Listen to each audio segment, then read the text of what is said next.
Hello and welcome friends. आज हम think and grow rich का चैप्टर 4 कवर करेंगे। इससे पहले के 4 एपिसोड्स में हम इसके 3 चैप्टर्स को ऑलरेडी कवर कर चुके हैं। इससे पहले कि हम आज का चैप्टर स्टार्ट करें, मेरी आपसे विनती है कि अगर आपको ये वीडियो अच्छा लगे तो प्लीज़ इसे लाइक कीजिए, और अगर आप चैनल पर नए हैं तो बेल आइकन को प्रेस करके इसे सब्सक्राइब कीजिए, जिससे कि आने वाली वीडियोज़ की नोटिफिकेशन आपको टाइमली मिलती रहे। तो आइए शुरू करते हैं आज का चैप्टर, जिसका टाइटल है आत्म सुझाव, प्रभावित करने के मध्यम अवचेतन मन, धनवान होने की तरफ तीसरा कदम। आत्म सुझाव एक शब्द है जो सभी सुझावों और सभी स्व प्रशासित प्रेरणाओं पर लागू होता है जो 5 इंद्रियों के माध्यम से किसी के दिमाग तक पहुंचती हैं। एक अन्य तरीके से कहा गया है, स्वतः सुझाव आत्म सुझाव है। यह संचार की एक एजेंसी है मन के उस हिस्से के बीच जहाँ चेतना में सोच उत्पन्न होती है, और जो कि अवचेतन मन के लिए कार्रवाई के आधार के रूप में कार्य करता है। प्रभुत्वशाली विचारों के माध्यम से जिसे एक व्यक्ति चेतन मन में रहने की अनुमति देता है, आत्म सुझाव का सिद्धांत स्वेच्छा से अवचेतन मन तक पहुंचता है और इन विचारों के साथ इसे प्रभावित करता है। कोई भी सोच, चाहे वह नकारात्मक हो या सकारात्मक, स्वतः सुझाव के सिद्धांत की सहायता के बिना अवचेतन मन में प्रवेश नहीं कर सकती। अंतरिक्ष से प्राप्त की गई सोच इसका अपवाद है। अलग ढंग से कहें तो सभी संवेदन छापे जो 5 इंद्रियों के माध्यम से ग्रहण की जाती हैं, चिंतनशील चेतन मस्तिष्क द्वारा रोक ली जाती हैं और इच्छानुसार या तो अवचेतन मन को स्थानांतरित कर किया या अस्वीकार कर दिया जा सकता है।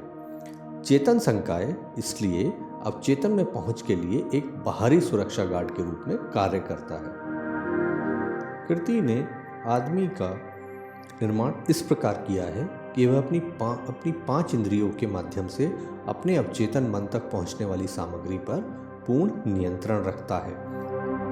हालांकि एक बयान के रूप में, टिप्पणी के रूप में, इसका मतलब यह नहीं है कि आदमी हमेशा इस पर नियंत्रण का अभ्यास करता है। अधिकांश उदाहरणों में वह इसका प्रयोग नहीं करता है, जो बताता है कि क्या कारण है कि इतने सारे लोग गरीबी में जीवन गुजारते हैं। याद कीजिए, एक उपजाऊ बगीचे जैसी तुलना में अवचेतन मन के बारे में क्या कहा गया है, जिसमें यदि अधिक वांछनीय फसलों के बीज वहां नहीं बोए जाते हैं तो खरपतवार बहुतायत में विकसित हो जाएंगे। आत्म सुझाव नियंत्रण की एजेंसी है जिसके माध्यम से एक व्यक्ति स्वेच्छा से अपने अवचेतन मन को एक रचनात्मक प्रकृति के विचारों से पोषित कर सकता है, या उपेक्षा से एक विनाशकारी प्रकृति के विचारों को मन के समृद्ध बगीचे में अपना रास्ता खोजने की अनुमति दे सकता है। इच्छा पर अध्याय में वर्णित 6 चरणों के अंत में धन की अपनी इच्छा के लिखित बयान 2 दिन में 2 बार जोर से पढ़ के और अपने आप को ऐसा देखने और महसूस करने के आपको निर्देश दिए गए थे मानो धन आपके पास पहले से ही है। इन निर्देशों का पालन करके आप अपनी इच्छा के लक्ष्य को सीधे अपने अवचेतन मन को पूर्ण विश्वास की भावना में संप्रेषित कर देते हैं। इस प्रक्रिया की पुनरावृत्ति के माध्यम से आप स्वेच्छा से उस सोच की आदत बनाते हैं जो इच्छा को इसके मौद्रिक समतुल्य में परिणत करने में आपके प्रयासों के अनुकूल होता है। आगे बढ़ने से पहले अध्याय 2 में वर्णित इन 6 चरणों पर वापस जाइए और उन्हें फिर से बहुत ध्यान से पढ़िए। तब जब आप इस पर आते हैं, संगठित योजना पर अध्याय में वर्णित अपने मास्टरमाइंड समूह के संगठन के लिए 4 निर्देश बहुत सावधानी से पढ़ें। निर्देशों के इन 2 सेटों की आत्म सुझाव पर कहे गए के साथ तुलना करके निसंदेह आप देखेंगे कि इन निर्देशों में आत्म सुझाव के सिद्धांत का उपयोग शामिल है। याद रखें, इसलिए जब अपनी इच्छा का लिखित बयान जोर से पढ़ते हैं, जिसके माध्यम से आप एक धन की चेतना विकसित करने का प्रयास कर रहे हैं, जो कि मात्र शब्दों का पढ़ना है, किसी काम का नहीं है, जब तक कि आप अपने शब्दों के साथ भावना या चेतना का मिश्रण नहीं कर देते हैं। यदि आप प्रसिद्ध एमिल क्यू सूत्र दिन ब दिन हर तरह से मैं बेहतर और बेहतर हो रही हूँ अपने शब्दों के साथ भावना और आस्था के मिश्रण के बिना 1,00,000 बार दोहराएं तो आपको कोई वांछित परिणाम का अनुभव नहीं होगा। आपका अवचेतन मन केवल उन विचारों को पहचानता है और उन पर काम करता है जो भावना या चेतना के साथ अच्छी तरह से मिश्रित किया गया है। व्यवहारिक रूप से हर अध्याय में पुनरावृत्ति की जमानत के रूप में इस तरह के महत्व की एक सच्चाई है। इसकी समझ की कमी ही वह मुख्य कारण है कि आत्म सुझाव के सिद्धांत को लागू करने की कोशिश करने वाले अधिकांश लोगों को कोई वांछित परिणाम नहीं मिलते हैं। सादे भावहीन शब्द अवचेतन मन को प्रभावित नहीं करते। आप तब तक कोई सराहनीय परिणाम नहीं प्राप्त करेंगे जब तक कि आप विचारों या बोले गए शब्दों के साथ, जिन्हें विश्वास के साथ अच्छी तरह से भावपूर्ण बना दिया गया है, अपने अवचेतन मन तक पहुंचाना नहीं सीख लेते हैं। पहली बार जब आप ऐसा करने का प्रयास कर रहे हों और यदि आप अपनी भावनाओं को नियंत्रित और निर्देशित नहीं कर पाते हों तो हतोत्साहित ना हो। याद रखें, कुछ नहीं से कुछ अच्छा जैसी कोई संभावना नहीं होती है। अपने अवचेतन मन तक पहुंचने और उसको प्रभावित करने की क्षमता की एक कीमत है और आपको उस कीमत का भुगतान करना होगा। यदि आप ही ऐसा करने की इच्छा है तो भी आप धोखा नहीं दे सकते हैं। अपने अवचेतन मन को प्रभावित करने की क्षमता की कीमत यहाँ वर्णन किए गए सिद्धांतों का उपयोग करने का अनंत हट है। आप इससे कम कीमत पर इच्छित क्षमता का विकास नहीं कर सकते हैं। आप और अकेले आपको यह तय करना होगा कि वह पुरस्कार जिसे पाने का प्रयास कर रहे हैं, इसके लिए आपको प्रयास के रूप में जितनी कीमत का भुगतान करना होगा वह उस कीमत के लायक है या नहीं। अकेले बुद्धि और चतुराई कुछ बहुत ही दुर्लभ मामलों को छोड़कर, जहां औसत का कानून इन स्रोतों के माध्यम से धन को आकर्षित करने के पक्ष में है, धन को आकर्षित करने और बरकरार रखने में सफल नहीं होगी। यहाँ वर्णित धन को आकर्षित करने की विधि औसत के कानून पर निर्भर नहीं करती है। इसके अलावा विधि कोई पसंद नहीं निभाती है। यह किसी एक व्यक्ति के लिए उतने ही प्रभावी रूप से काम करेगी जितना वह किसी अन्य के लिए करेगी। जहाँ विफलता का अनुभव होता है वहाँ यह विधि नहीं, वह व्यक्ति है जो नाकाम रहा। यदि आपने कोशिश की है और असफल हुए तो एक और प्रयास कीजिए, अभी भी एक और जब तक आप सफल नहीं हो जाते हैं तब तक प्रयास करते रहिए। आत्म सुझाव के सिद्धांत का उपयोग करने की आपकी क्षमता बहुत बड़े पैमाने पर आपकी दी गई किसी इच्छा पर तब तक ध्यान केंद्रित करने की क्षमता पर निर्भर करेगी जब तक कि इच्छा एक प्रज्वलित जुनून नहीं बन जाती है। जब आप दूसरे अध्याय में वर्णित 6 चरणों के संबंध में निर्देशों को क्रियान्वित करना शुरू करते हैं, आपके लिए एकाग्रता के सिद्धांत का उपयोग करना आवश्यक हो जाएगा।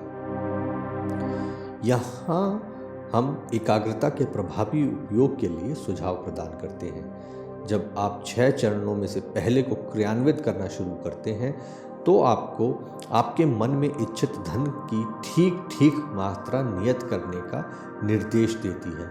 एकाग्रता या ध्यान के स्थिरीकरण द्वारा अपनी आंखें बंद रखते हुए अपने विचारों को धन की उस राशि पर स्थिर कीजिए जब तक कि उस धन की भौतिक स्थिति आप वास्तव में देखने नहीं लगते हैं।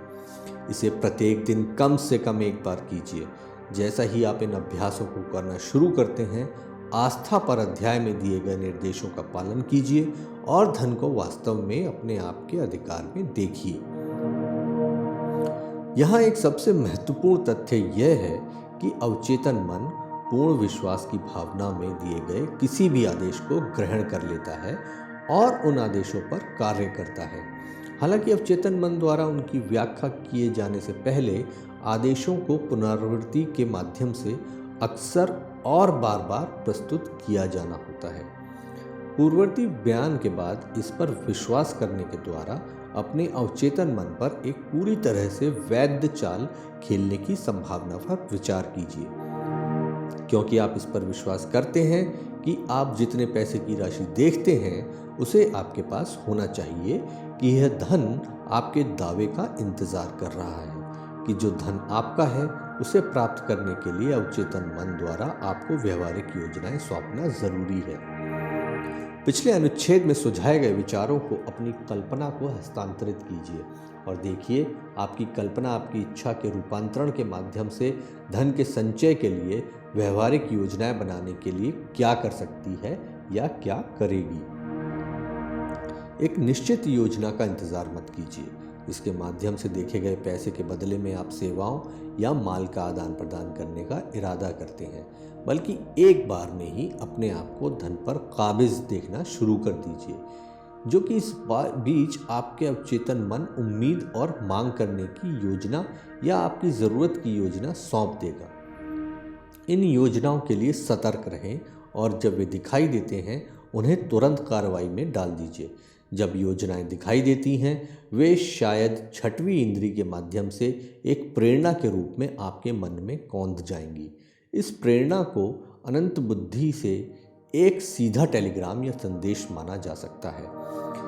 इससे सम्मान के साथ व्यवहार कीजिए और जैसे ही आप इसे प्राप्त करते हैं इस पर काम शुरू कर दीजिए।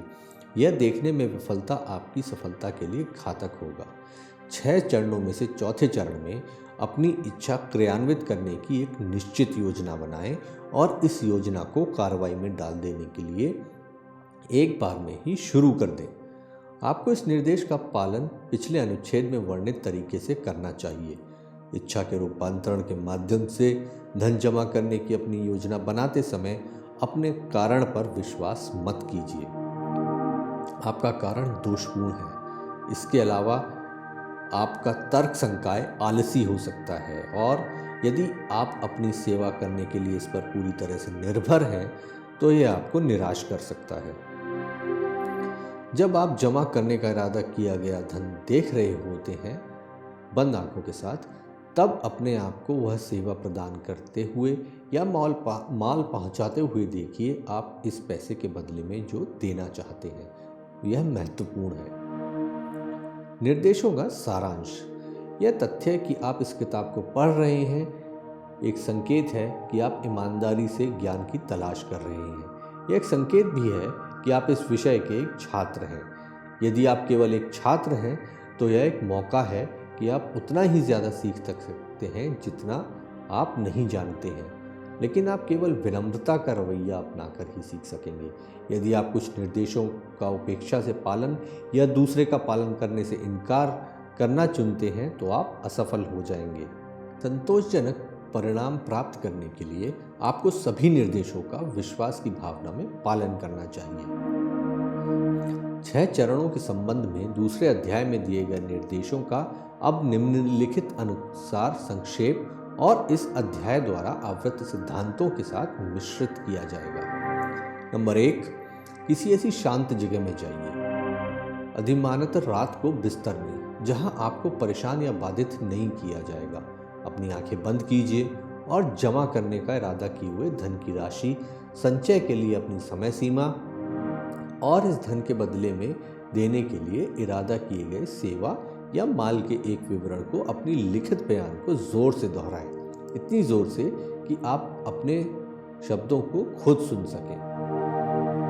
जब आप इन निर्देशों को लागू करें, अपने आप को पहले से ही पैसे पर आधिपत्य बनाए हुए देखें। उदाहरण के लिए मान लीजिए कि आप अब से 5 साल बाद 1 जनवरी तक $50,000 जमा करने का इरादा करते हैं। पैसे के बदले में आपका एक विक्रेता के रूप में व्यक्तिगत सेवाएं देने का इरादा है। आपके उद्देश्य का आपका लिखित बयान निम्नलिखित के समान होना चाहिए। जनवरी 1900 ईस्वी की 1 तारीख तक $50,000 मेरे अधिकार में होंगे, जो मेरे पास अंतरिम समय के दौरान समय समय पर विभिन्न मात्रा में आएगा। इस पैसे के बदले में उस सेवा या माल का वर्णन कीजिए आप जो बेचने का इरादा करते हैं कि विक्रेता की क्षमता में पूरी संभव मात्रा और सेवा की सबसे अच्छी संभव गुणवत्ता का प्रतिपादन करते हुए मैं वह सबसे कुशल सेवा दूंगा जिसमें मैं सक्षम हूँ।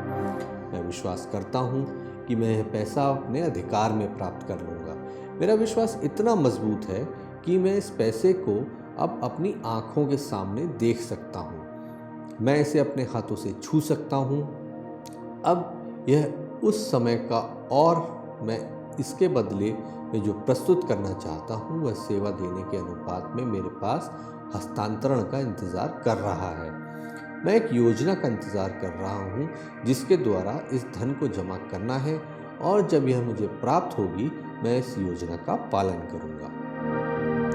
वह धन जिसे आप जमा करने का इरादा रखते हैं, जब तक आप उसे अपनी कल्पना में नहीं देख सकते हैं, आप रात और सुबह इस कार्यक्रम को दोहराएं। 3. अपने बयान की एक लिखित प्रतिलिपि एक ऐसे स्थान पर रखें जहां आप रात और सुबह में यह याद हो जाने तक आराम करने जाने से पहले और जागने पर इसे देखकर इसे पढ़ते रहें।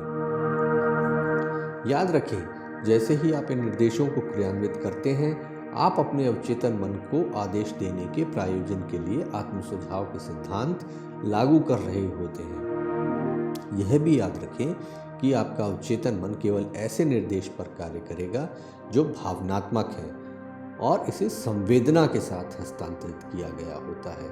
आस्था मजबूत और भावनाओं का सबसे अधिक उत्पादक है। आस्था अध्याय में दिए गए निर्देशों का पालन करें।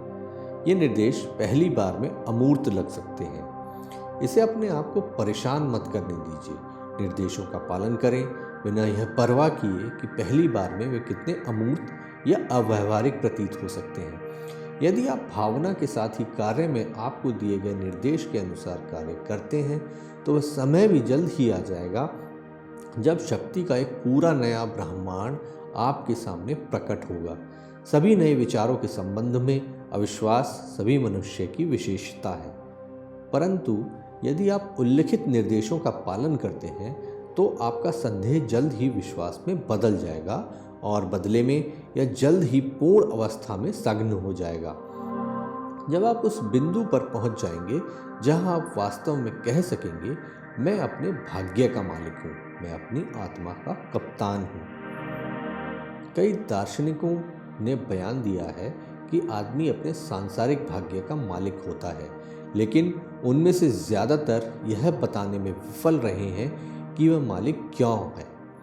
यह कारण कि आदमी अपने सांसारिक स्थिति और विशेष रूप से अपने वित्तीय स्थिति का मालिक हो सकता है, इस अध्याय में अच्छी तरह से विस्तार से बताया गया है। मनुष्य खुद का और अपने पर्यावरण का मालिक बन सकता है, क्योंकि उसके पास अपने अवचेतन मन को प्रभावित करने की शक्ति है और इसके माध्यम से अनंत प्रज्ञा का सहयोग हासिल है। अब आप यह अध्याय पढ़ रहे हैं जो इस दर्शन के चाप के प्रधान सिद्धांत का प्रतिनिधित्व करता है।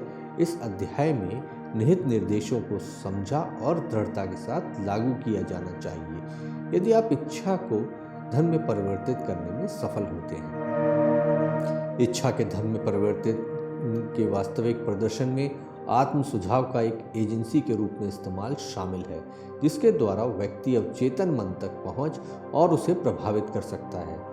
अन्य सिद्धांत बस एक उपकरण है जिनके द्वारा आत्म सुझाव लागू किया जाता है। यह विचार मन में रखें और आप हमेशा इस पुस्तक में वर्णित तरीकों के माध्यम से धन जमा करने के अपने प्रयासों में खेलने के लिए आत्म सुझाव के सिद्धांत के महत्वपूर्ण हिस्से के प्रति जागरूक रहें। इन निर्देशों का इस रूप में पालन कीजिए मानो आप एक छोटे बच्चे थे। अपने प्रयासों में एक बच्चे की आस्था जैसी कोई चीज़ मिलाइए। सहायक होने की अपनी ईमानदार इच्छा के कारण लेखक यह ध्यान देने में बहुत अधिक सावधान रहा है कि इसमें कोई भी अव्यावहारिक निर्देश शामिल ना हो।